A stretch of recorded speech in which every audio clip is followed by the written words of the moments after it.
Welcome to the back control class review. First, we're going to start with just some back control basics. In terms of hand positioning, you want to always keep your hand that's underneath your opponent's arm on top.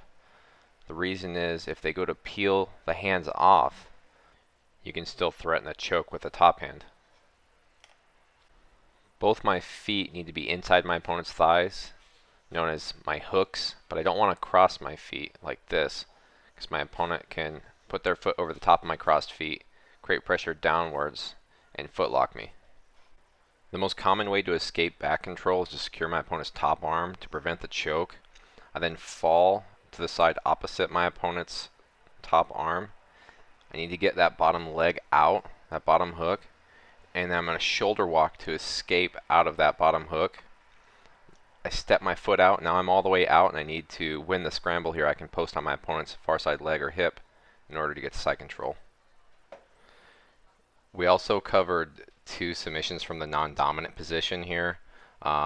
Really just letting you know what to look out for as a top person. They're pretty hard to finish going live, but you're going to want to know them to keep yourself out of your opponent's highlight reel, I guess.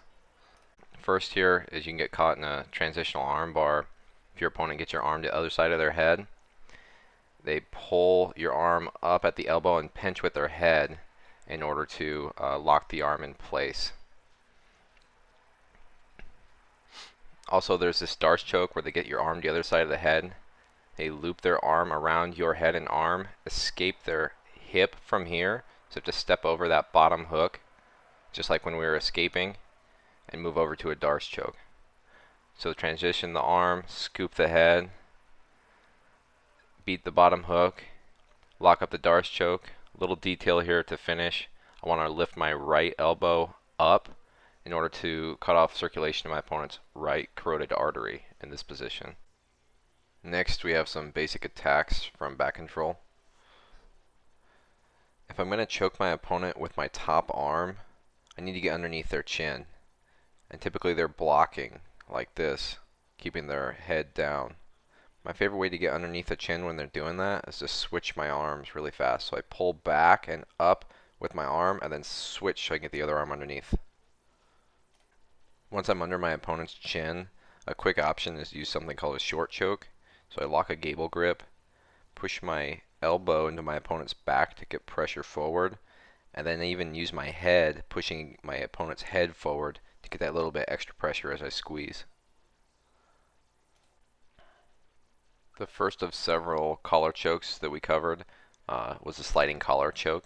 So here I use my bottom hand to roll my opponent's collar out. I insert my thumb, and then I grab their far side collar with my arm that's underneath their arm.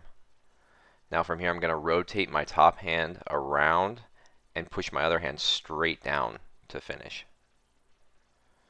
Next is a half Nelson collar choke. Again, I insert just my thumb into the collar, nice and deep. Then I try to put my other arm behind my opponent's head. A lot of times they resist, and so to get more leverage, I slide my arm out to bring their arm out. Then I can bring my arm, back of my hand, back in and behind their head to finish. Next is a bow and arrow choke. I open up my opponent's collar, get my thumb in nice and deep, grab my opponent's pant, just keep my chest close to their back. I'm going to sit my leg outside. See, I took the hooks out, put my leg outside their hip, just like that, still holding the pant and the collar. And now I'm going to throw my outside leg over my opponent's shoulder, trapping that far side arm.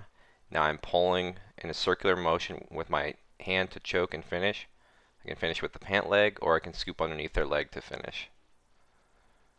Bow and arrow choke. You can also do an armbar from the back. I like to fully lock the arm down in this Kimura style grip. So my top arm has their wrist, my arm underneath has my own wrist.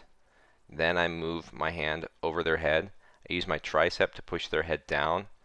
I raise my opponent's elbow up nice and high to get leverage. I force my opponent's head down. I move my leg outside my opponent's hip as I did with the bow and arrow choke. I'm going to scoop my hips usually a little bit up to get my hips pinching their arm tight. Throw my leg over the head, extend the arm for the arm bar.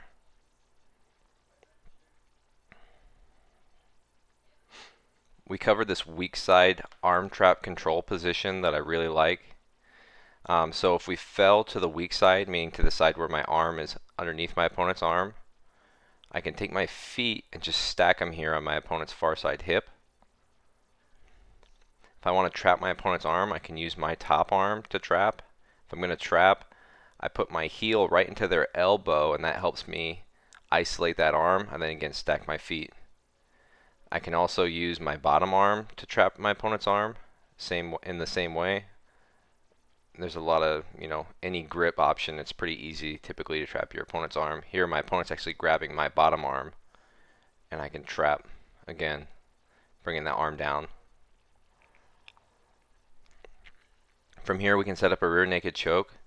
So if I was trying a rear naked choke, my opponent defended, I can take that top arm down, lock the choke back up after I trap their arm, roll and extend my hips out to the right. This will typically open up the chin, lock my hand behind their head, finish the choke. Can also do an arm bar from this arm trap position. Here I just trap the arm. So my opponent grabs my hand, I use it, I trap their arm. I hug my opponent's arm that I'm going to arm bar. I push their head. I just can pop down for this nice quick arm bar. The arm's already extended. I like to go to this rear triangle position as well from the arm trap. I set it up the same way I set up the arm bar. I hook my opponent's arm, I push their head down.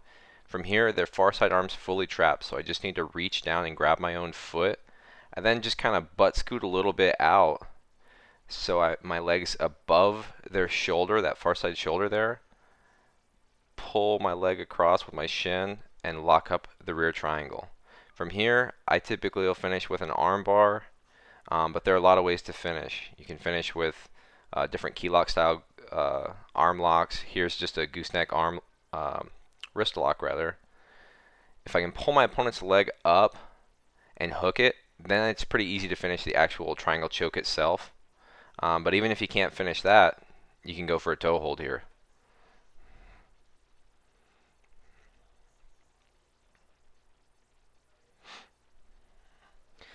This next position we covered is really what I call the back mount, because we're on top of our opponent. We have both our hooks in, we have our hands behind our opponent's arms to maintain position so they can't buck us off the top. And a good way to break our opponent down is to stretch them out. So I'm behind my opponent's arms, I go low to their elbows and stretch and arch my back and break them down by stretching them out. I can also just grab my opponent's wrist and roll in to break my opponent down. Again, arching my back, kicking my hooks out. Instead of stretching out this time, we're rolling in. Once my opponent's broken down, we can set up chokes from here. So even if their head is low to the mat, I can use the blade of my forearm and roll my arm underneath their head in order to pop it up, and then insert my other arm for a rear naked choke. Can use that same method to reach for a collar. Put my thumb in here inside my opponent's collar, and now I can just put my hand on the other side of my opponent's head to block. Since they can't roll, I don't need to control the roll. I can just pull for this cross arm collar choke. I think it goes without saying that it's very difficult to escape from this rear mount where you're fully broken down and your opponent's on top. But here is my favorite option that I have the most success with. So first, I remove one hook by lifting my leg up and then scooping it out and removing that hook and laying that leg flat on the mat. Now I can shrimp my hips forward and turn and escape. From here I could escape, or I can hook a butterfly hook, continue to escape, maybe set up any kind of a butterfly style attack, or a lot of times you can even go for a leg lock here. If we're on top of this back mount position, we start to fall off the side, we can attack this falling armbar. So I hook my opponent's arm here at the bicep. I slide my knee across and my shin down the back of my opponent's head, stand heavy on their head. I grab the near side foot, lift it up, push with my shin on the back of their head in order to roll them around, cast my leg over for an armbar. In a similar fashion, I can attract a triangle choke by grabbing my own shin and fall forward in a controlled manner off to the side, use my hand on the mat if I need to, and then lock up a triangle choke. This one gets tight fast because the arm's already across their body. Now, if for some reason I fall to the wrong side, maybe my opponent was anticipating that triangle choke, or it just end up falling off to this other side for some reason instead of the side for the triangle. Here, okay, so we've fallen off the wrong way. I still have my shin. I swim inside my opponent's arm right here, and I'm gonna put that hand outside of my own leg and isolate that arm. Now, the hand that's on the shin, I switch that to a thumb in collar grip, and then cast my leg over behind their head for this tornado plata choke.